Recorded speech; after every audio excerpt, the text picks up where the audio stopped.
ಇನ್ನು rowdy sheeter ಬಿಕ್ಲು Shiva ಕೊಲೆ ಪ್ರಕರಣದಲ್ಲಿ ಆರೋಪಿಯಾಗಿರುವಂತಹ ಭೈರತಿ ಬಸವರಾಜ್ ಸಂಸತ್ನಿಂದ ಸದನದಿಂದ ನಾಪತ್ತೆಯಾಗಿದ್ರು. ಅದಾದ ನಂತರ ಪೊಲೀಸರು ಹುಡುಕಾಟವನ್ನ ನಡೆಸಿದರು. ಬಟ್ ಸಿಕ್ಕಿರಲಿಲ್ಲ. ಈಗ ಅವರು ನಿರೀಕ್ಷಣಾ ಜಾಮೀನು ಅರ್ಜಿಯನ್ನ ಸಲ್ಲಿಕೆಯನ್ನ ಮಾಡಿದ್ದಾರೆ. ಬಟ್ ಇಲ್ಲೇನಾಯ್ತು? ಪ್ರಬಲವಾಗಿ ವಿರೋಧವನ್ನ ವ್ಯಕ್ತಪಡಿಸ್ತಾ ಇದ್ದಾರೆ. ನಿರೀಕ್ಷಣಾ ಜಾಮೀನಿಗೆ ಸಿಐಡಿ ಪರ ವಕೀಲರು ವಿರೋಧವನ್ನ ವ್ಯಕ್ತಪಡಿಸಿದ್ದಾರೆ. ಯಾಕೆ ಈ ಆಕ್ಷೇಪವನ್ನು ವ್ಯಕ್ತಪಡಿಸಿದ್ದಾರೆ ಅಂದ್ರೆ, ಮೊದಲನೇ ಆರೋಪಿ ಮತ್ತು ಮೊದಲನೇ ಆರೋಪಿಯಿಂದ ಹಿಡಿದು 5ನೇ ಆರೋಪಿ ತನಕ ಆರೋಪಿಗಳು ಒಳಸಂಚನ ರೂಪಿಸಿ ಹತ್ಯೆಯನ್ನ ಮಾಡಿರೋದು. ಡಿಸೆಂಬರ್ 18ರಿಂದ ಶಾಸಕರು ತಲೆಮರೆಸಿಕೊಂಡಿದ್ದಾರೆ. ಸದನದಲ್ಲಿ ಇರಬೇಕಾದಂತ ಶಾಸಕರು ಎಲ್ಲಿ ಹೋದ್ರು? ಆರೋಪಿಗಳ ಜೊತೆಗೆ ಭೈರತಿ ಬಸವರಾಜ್ ಸಂಪರ್ಕ ಇದೆ. ಜಾಮೀನು ಅರ್ಜಿಯ ವಿಚಾರಣೆ ವೇಳೆ ಸಿಐಡಿ ವಕೀಲರು ವಾದವನ್ನ ಮಂಡನೆ ಮಾಡಿದ್ದಾರೆ. ಸೊ ಹಾಗಾಗಿ ಅವ್ರ ಜೊತೆಗೆ ಸಂಪರ್ಕ ಇರೋದ್ರಿಂದ ಇವರಿಗೆ ನಿರೀಕ್ಷಣಾ ಜಾಮೀನನ್ನು ಕೊಡಬಾರ್ದು ಅಂತ ಸಿಐಡಿ ಪರ ವಕೀಲರು ಆಕ್ಷೇಪವನ್ನು ಎತ್ತಿದ್ದಾರೆ. ಸೊ ಈಗಾಗಲೇ ವಿಚಾರದಲ್ಲಿ ನಡೀತಾ ಇದೆ. ಏನಾಗುತ್ತೆ ಅನ್ನೋದನ್ನು ಮತ್ತಷ್ಟು ಮಾಹಿತಿಯನ್ನು ಕೂಡ ಪಡ್ಕೊಳ್ಳೋಣ. ಬಟ್ ಆಗ್ತಾ ಇರುವಂಥ ಬೆಳವಣಿಗೆ ಏನೀಗ? ಕೋರ್ಟ್ನಲ್ಲಿ ನಿರೀಕ್ಷಣಾ ಜಾಮೀನು ವಿಚಾರದಲ್ಲಿ ಮೊನ್ನೆಯಷ್ಟೇ ವಿಚಾರದಲ್ಲಿ ನಿರೀಕ್ಷಣಾ ಜಾಮೀನು ಕೇಳ್ಕೊಂಡು ಹೋಗಿದ್ರು. ನೀವು ಕೆಳ ಹಂತದ ನ್ಯಾಯಾಲಯದಲ್ಲೇ ಕೇಳಬೇಕು ಅಂತ ಹೇಳಿದರು. ಸೊ A1 ಜಗದೀಶ್ ವಿದೇಶಕ್ಕೆ ಎಸ್ಕೇಪ್ ಆಗಲು ಭೈರತಿ ಸಹಾಯ ಮಾಡಿದ್ದಾರೆ. ಎಲ್ಲಾ ವಿಷಯಗಳು ಭೈರತಿ ಬಸವರಾಜ್ ಅವರಿಗೆ ಗೊತ್ತಿದೆ. ಆರೋಪಿಗಳಿಗೆ ಹೋಗಿ ಸರೆಂಡರ್ ಆಗಿ ಅಂತಾರೆ. A1 A5 ಸೇರಿ ಹೇಳಿರುವ ಕಾಲ್ ರೆಕಾರ್ಡ್ಸ್ ಇದೆ ಇದರಲ್ಲಿ. ಈ ದಾಖಲೆಗಳನ್ನ ಕೋರ್ಟ್ಗೆ ಸಲ್ಲಿಸಿದ್ದೇವೆ. ಹೀಗಾಗಿ ಹೈಕೋರ್ಟ್ ಅರ್ಜಿಯನ್ನ ವಜಾ ಮಾಡಿದೆ. ಹೈಕೋರ್ಟ್ ಅವರ ನಿರೀಕ್ಷಣಾ ಅರ್ಜಿಯನ್ನ ವಜಾ ಮಾಡಿದೆ. ಸೊ ಸಿಐಡಿ ವಕೀಲರು ವಾದವನ್ನು ಮಂಡಿಸ್ತಾ ಇದ್ದಾರೆ.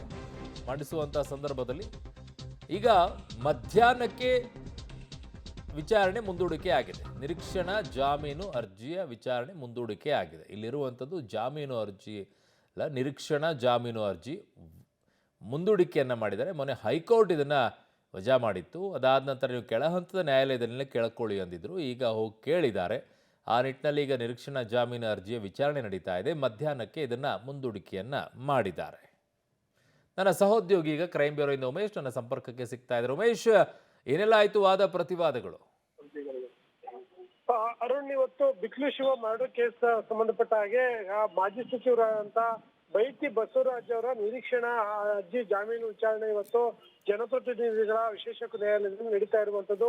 ಇವತ್ತು ಮೊದಲಿಗೆ ಭೈರತಿ ಬಸವರಾಜ್ ಪರ ವಕೀಲರಂತ ಸಂದೇಶ್ ಚೌಟ ವಾದ ಮಂಡಿಸ್ತಾರೆ. ಆ ಸಂದರ್ಭದಲ್ಲಿ ಅವರು ಕೆಲವೊಂದು ಮಾಹಿತಿಗಳನ್ನು ಕೂಡ ಹೇಳುವಂತದ್ದು. ಬಿಕ್ಲು ಶಿವ ಮರ್ಡರ್ ಆಗಿ 5 ತಿಂಗಳಾಗಿದೆ.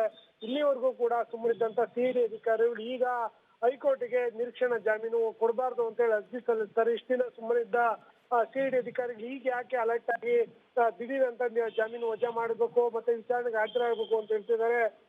ಇದೊಂದು ರಾಜಕೀಯ ಪ್ರೇರಿತ ಕೇಸ್ ಆಗಿರೋದ್ರಿಂದ ಅವರಿಗೆ ಜಾಮೀನು ಕೊಡಬೇಕು. ಜಾಮೀನು ಕೊಟ್ರೆ ವಿಚಾರಣೆಗೆ ಹಾಜರಾಗ್ತಾರೆ. ಇದು ಬಂಧನದಿಂದ ಅವರಿಗೆ ತಡೆ ಕೊಡಬೇಕು ಅಂತ ಹೇಳಿ ಮನವಿ ಕೂಡ ಮಾಡ್ಕೊಂಡ್ರು. ಈ ಹಿಂದೆ ಅವ್ರು ಕೋಕೆ ಆಕ್ಟ್ ಹಾಕಿದ್ರು, ಅದನ್ನು ಕೂಡ ಕೋರ್ಟ್ ವಜಾ ಮಾಡಿದೆ. ಹಾಗಾಗಿ ಜಾಮೀನು ಕೊಡಬೇಕು ಅಂತ ಹೇಳಿ ಅವ್ರ ಪರ ವಕೀಲರು ಮನವಿ ಮಾಡ್ಕೋತಾರೆ.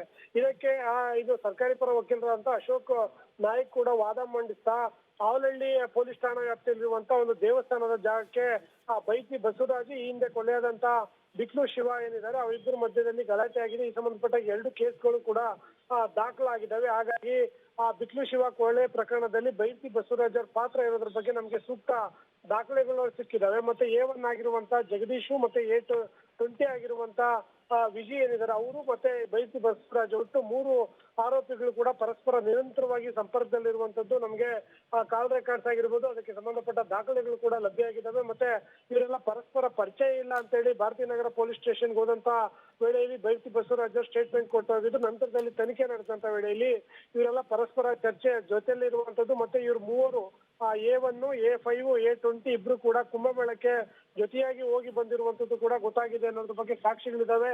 ಅದಕ್ಕೆ ಸಂಬಂಧಪಟ್ಟಂತ ಕಾಲ್ ರೆಕಾರ್ಡ್ಸ್ ಕೂಡ ಇದೆ. ಅದ್ರ ಜೊತೆಗೆ ಈ ಕೋಲಾರ ಮೂಲದ ಆರೋಪಿಗಳೇನ್ ಬಂದು ಕೊಲೆ ಮಾಡ್ಬಿಟ್ಟು ಹೋಗಿದ್ರು, ಆ ಆರೋಪಿಗಳು ಭೈರತಿ ಬಸವರಾಜ್ ಅವರ ಬರ್ತ್ಡೇಗೆ ಬಂದು ಭಾಗವಹಿಸಿ ಹೋಗಿರುವಂತ ಫೋಟೋಸ್ ಕೂಡ ಲಭ್ಯ ಆಗಿದ್ದಾವೆ. ಹಾಗಾಗಿ ಸಾಕ್ಷಿನಾಶ ಆರೋಪ ಸಂಬಂಧಪಟ್ಟ ಹಾಗೆ ಅವ್ರಿಗೆ ನಿರೀಕ್ಷಣಾ ಜಾಮೀನು ಕೊಡಬಾರ್ದು ಅಂತೇಳಿ ಈಗ ವಾದ ಕೂಡ ಮಾಡ್ತಾ ಇರುವಂತದ್ದು. 2 ಕಡೆ ವಾದ ಪ್ರತಿವಾದ ಕೇಳಿದಂತ ನ್ಯಾಯಾಧೀಶರು ಮಧ್ಯಾಹ್ನದ ನಂತರದಲ್ಲಿ ಅದರ ತೀರ್ಪು ಕೊಡುವಂತ ಸಾಧ್ಯತೆ ಇದ್ದು ಹಾಗಾಗಿ ಮುಂದೂಡಿಕೆ ಮಾಡಿರುವಂತದ್ದು. ಅರುಣ್. ಓಕೆ ಉಮೇಶ್, ನಿಮ್ಮೆಲ್ಲ ಮಾಹಿತಿಗೆ ಧನ್ಯವಾದಗಳು.